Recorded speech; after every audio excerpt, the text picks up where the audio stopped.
Yo, what's going on? So we got a official Jim Cornette video here. The title of the video is Jim Cornette on Bruce Prichard and Michael Hayes taking leaves of absence from WWE. Well, that's weird. Why would those two? So there's rumor, or it's known to be said, that Bruce Prichard is really just Vince with just, Bruce. So apparently it's the thought is that Vince really hasn't left the WWE because Bruce is still there. Don't know, haven't worked in there, so I have no idea what that, if that's true or not. However, I did see that Vince McMahon might be starting up another business, which is just, it's insane to think. It's like, are you kidding me? Like, why would you do that? Like, you clearly have a problem and should not have any type of authority position like that. So, anyway, I want to address something too. Like someone said in one of my one of my videos, like, you called me a mark and that was it. This fat turd. I'm a mark. Go to my channel and look at what I say. Old gamer, old mark. Like, what the fuck do you, like, why are you getting so offended about? I'm a mark. I love wrestling. Truth be told, I much rather make videos like this and talk about wrestling than talk about fat Peter Pan fucking losers that live in their mommy's trailer, or, beg people every 5 minutes for money, or, have a gambling problem, or who else do I, or or, King Cobra JFS, who's just, just, charges people $500 to color a stick. Like, I much rather make videos about stuff like this. And don't get me wrong, I love making those other videos, but professional wrestling, I've been following this since I was a kid. I've been following locals for, like, I don't know, 5 or 6 years maybe. So anyway, here we go. All right, well, Jim, let's stay on the topic of hot breaking news here today. A story that emerged, and we had heard some whispers about it in the days in advance, and then here's the story. Dave Meltzer reporting, Bruce Prichard and Michael Hayes on temporary leave of absence from WWE. Longtime WWE creative members Bruce Prichard, 61, and Michael Hayes, a.k.a. Michael Cyraxx. Son of a bitch, that's right. Bruce is younger than me, by the way. And look at the state of him, and look at he hadn't seen the south side of 200 pounds in a long time, baby. Well, speaking of which, Michael Hayes, a.k.a. Michael Cyraxx, 65, are currently on temporary leave of absence, according to multiple sources in the company. Both are expected back, although the time frame was said to be indefinite. Indefinite? That usually doesn't mean they're coming back, but let's continue. Prichard's absence is officially said to be due to a family emergency, and we'll come back to that. Hayes' absence is due to personal issues. While both absences have taken place... Those are kind of interchangeable, aren't they, really? Well, I think personal issues... A family emergency could be a personal issue, and vice versa. They don't send you to a special facility to facilitate or deal with your personal issues. Family issues sounds like it could be something... Well, again, we'll get back to this. While both absences have taken place at the same time, there is no actual connection between the two, and those in WWE emphasize that this is not the old guard being moved out. Oh, why would you say that? As people would speculate, and that both would be back. Prichard is one of the key guys in the creative chain of command, above the writing team, and directly under Paul Levesque. He had stints on and off with the company dating back to 1987. Hayes, a Hall of Famer as part of the Freebirds, a landmark group that set box office record... Oh, I'm not going to go through all his accolades there. Did his press agent write this? Has been with the company since retiring as a full-time wrestler in 1995. He had a short stint as a wrestler in 84, but was fired. He was a performer mentoring the Hardys, worked behind the scenes as a producer. There was immediately speculation that something was amiss when James Gibson, that's Jamie Noble, I believe, was listed as the producer of the Bloodline match at Crown Jewel. Hayes, who goes back with the Anawahi family to the 70s, having grown up and broken into the business in Pensacola, where the family was based at the time, was a regular agent for Reigns' matches. Hayes would work with Paul Heyman, who was heavily involved in everything Reigns related in regards to wrestling and the direction of the main angle. So that's the story. Wow. Bruce Prichard and Michael Hayes. Hold on, you buried a lead in there. Michael Hayes since 1995. That's 29 years. Can you imagine if you had bet anybody in the wrestling business any amount of money 30 years ago that Michael Hayes would keep a job anywhere, especially a goddamn... Yeah, that's true. Yeah, and especially a corporate job. Corporate environment for 29 years. Who would have possibly took that bet? That's amazing. Now, he's had a couple of rocky spots, but well, here's the...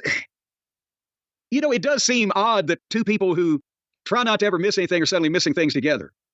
Yeah, and of course there is the natural mistrust that we have for anything that the major corporations say about employees, especially after they've been bought by other major corporations. And let's not forget, this comes on the heels of the news that Vince McMahon is indeed starting a new company with former employees of WWE. Oh my, okay, so so that's really true. Well, hold on now, because I guarantee there is every there'd be every possibility that it could. Dude, that's not okay. Like, I mean, if anyone's like, oh yeah, we're all, it's like, no, I'm not okay. That's no, dude. No, not okay. Include Bruce Prichard, but I don't know that there's any possibility that would include Michael Hayes. Just right at this particular moment. The question is, are they trying to have some distance from anybody who had anything really administratively to do with the old company because of the various pieces of publicity have come out in the last couple of weeks and the new lawsuit or whatever. I mean, there's always potential there's something to it, or it could just be that, I mean, knock on wood, that it's not, but that Bruce's wife is sick again, or that Michael needs to go away and rethink his caloric intake again, or whatever the fuck, right? But one has to wonder with the nefarious nattering nabobs of negativity that populate the wrestling world these days. Well, that's the thing too. As Triple H holds on to control of the company, he obviously wants his people in place. Whether it's NXT, whether it's the producers and agents, everyone, they're his people now. He inherited Bruce Prichard, and he inherited Michael Hayes. True, that's true. I mean, just like that's no different than any sports organization that gets a new general manager. Not a new owner, obviously, but a new general manager. They want their people in at certain spots. And then, the new general manager may come in, interview with the people that are already there, and they may actually, connect or whatever. But for the most part, general manager wants their own people. That's a good point. He's got bombed and sang at his wedding. I mean, he inherited these two guys. Yeah, and wasn't that when they made him the first time they made him take that stuff? It makes you get sick in your stomach if you drink alcohol. That was one of the times, I believe. Yeah. But they inherited Bruce. It's more like he was an adopted child, and then the parents were killed in a plane crash, and he showed up on a doorstep. And here's this millionaire living his life, and suddenly he's got this delinquent child to care for. And here's another thing. Michael Hayes, 65 years old. Why the fuck doesn't he just want to go back to Pensacola and sit on the beach? What can motivate people even older than me? Because I'll guarantee goddamn to you right now, I'm the farthest thing from motivated. There is no motivation in my fucking body right now. What can motivate people to go through? Right. I'm sure he's living pretty good. I mean, he's gets a lot of views on YouTube. He's got tons of, which is, hey, that's all. It's great. That's awesome. That's the dream. When I'm their age, this is exactly what I want when I'm their age, is to be able to just, hang out and not have to worry about grinding. You know what I mean? Like, yeah. So that's cool that Cornette is able to still make a good living doing something he loves and talking about something he's still, passionate about and has tons of experience, tons of knowledge. And to me, he's way more valuable of an asset of covering news than that freaking Mark Meltzer is. Through this shit. From here to Saudi Arabia and back again. It's 65 years of fucking age. Well, you think you would think about it differently if you didn't at any point stop the grind? I mean, I think that could be part of it, too. If you're someone who's been doing this forever, you may not want to stop. You may not be able to envision your life not doing this. If I had been doing this as long as he's been doing this, I would have stopped it because I'd be in a fucking solitary confinement cell in either a fucking local rubber room at the puzzle factory or a penitentiary somewhere for strangling somebody. Do you think this is an opportunity, if they bring Michael back, as they're saying, a temporary leave, is this an opportunity for him to reinvent himself and start dressing like a normal human being instead of a fucking clown? Is this a chance for him? Because no one ever saw Michael Hayes in the 80s and said, I can't wait till this guy's dressed like in a fucking zoot suit in 30 years. With sleeves that are long enough to double as a straitjacket. Yeah, I don't know where the zoot suits came from. But hey, 23s could do. But no, if Michael came in like a goddamn polo shirt and the khaki slacks and fucking dress shoes with his hair slicked back, sunroof top, digging a scene with a gangster lean, it would be, He doesn't even have to do that. It could just be blue jeans and a black t-shirt. I think that would work. Well, that's what he wore 40 years ago. Think about every picture you see of the Freebirds. He's got blue jeans, cowboy boots, and a fucking ripped up black Freebirds t-shirt on. And now he's dressed like he's at war with Dolomite. Yeah. So maybe there's a chance for him to come back and all of a sudden... he hadn't been the same since he found Freddie on the corner. Freddie's dead.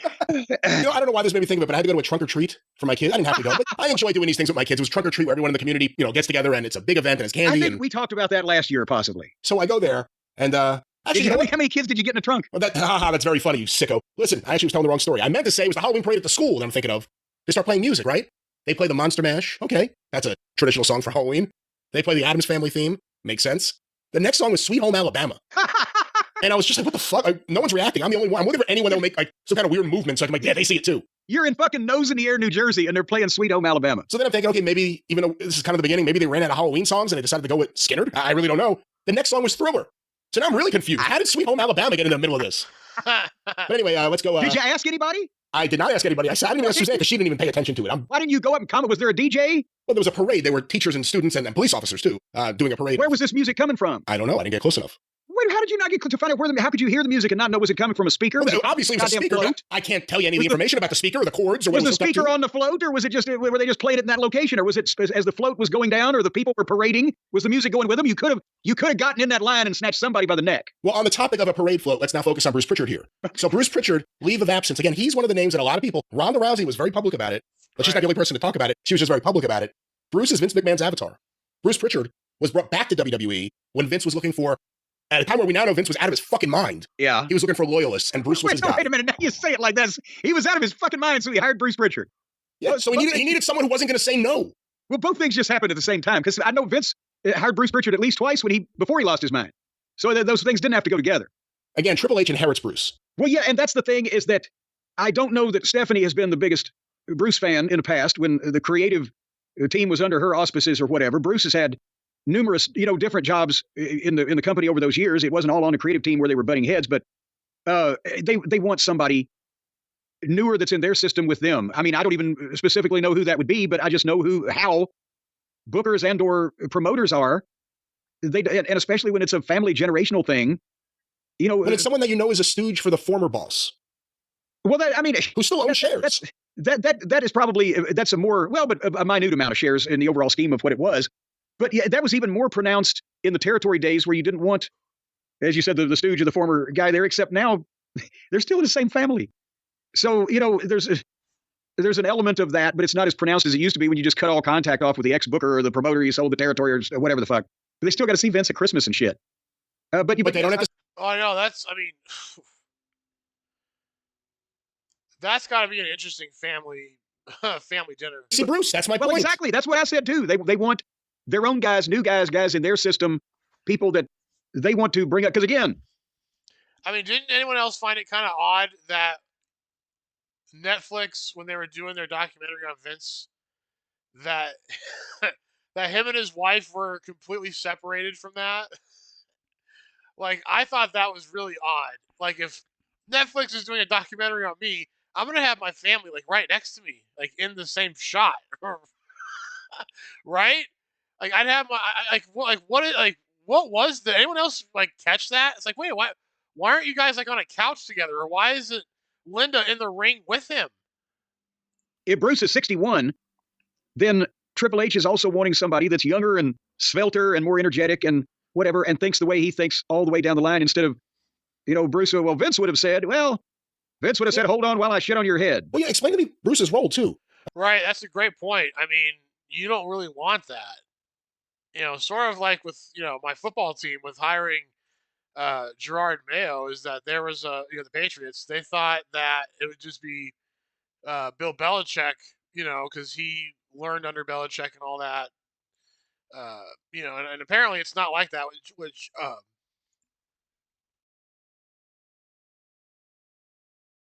I'm not sure what to think about that, because from what I've heard, it's a lot more lax. There's not the strict, Patriot way or whatever. So, and having people that are still there in the Patriots organization that would say, well, Bill would have done it this way, I think is not necessarily the greatest thing, right? If you're trying to really get, trying to switch a whole entire regime, you want to have, no, this is how I'm doing it. I don't care how the other guy did it, right? According to this, what Dave wrote, Prichard is one of the key guys in the creative chain of command above the writing team and directly under Levesque. So what exactly is Bruce doing? Well, remember we talked about this on a recent show, I can't remember, in the last week or so, we talked about the writer's room and how many people were in the writer's room. I think it would probably be worse. We talked about that, and we said that they talked about the unnamed wrestling people who have been in the company a long time, didn't want to upset Vince, and were doing inappropriate things, and we guessed it was Bruce and Michael Hayes, and now they announced both are taking a leave of absence. Yeah, that is a thing that is a thing that's come up. But what I'm saying is they think that it was bad when Vince would often be in the meetings I think, especially when Vince came back and was trying to sell this thing and probably didn't have as much time to fuck with other departments as he normally did, he wanted Bruce to be in there to shoot down the shit that he didn't have time to shoot down and or bring back to him the shit that he would like shipped directly over to him. And be that, because Bruce could filter a lot because he knows exactly what Vince would say, want, not want, etc. And potentially he's doing the same thing with Triple H, because Triple H has Shawn Michaels doing NXT, from what we understand. There's a staff of writers for Raw and SmackDown. Do you think Triple H is sitting in there with 27 of them all the fucking time? He's probably got other things to do. But he's probably also giving Bruce directions, instructions. Hey, they need to be writing for this fucking guy, or don't beat Braun Breaker, or whatever the doctrines may be that Bruce then takes to the assembled writing union over there. It's so big, it's very confusing, and that's why a lot of shit gets lost and a lot of shit gets just boring. I guess that's kind of my question. Other than being a stooge, and other than being able to carry a paper from one side of the room to the other. No, I would say no. Bruce is he's organized, and he takes. Here's the thing: somebody has to fucking tell people what the boss wants if the boss ain't in the fucking room. Bruce is good at that. Bruce is very organized and detail oriented and has notes, and he also knows how to answer questions. If you're asking, should I give Vince chocolate or strawberry, he'll be able to lead you in the direction of the right flavor. All that type of. So he's serving a purpose as a goddamn, go-between. His expertise is being the go-between between you and Vince McMahon. Yeah, that's what it is. The royal you there, not just me specifically. When he was in MLW, when he was in Impact, I think it was at the time. I don't remember exactly. I think it was Impact at the time. Yes, and I fired him. Yeah, that's right. It became Global Force. I don't know who you talk to, what you hear, but I talked to talent, and every one of them was. No one was impressed with Bruce in a creative role. Without his role just being relaying Vince's stuff when it was Bruce on his own, people did not think he really. I mean, that was Russo also, right? I mean, Vince Russo had that same problem. He went to WCW. He went to.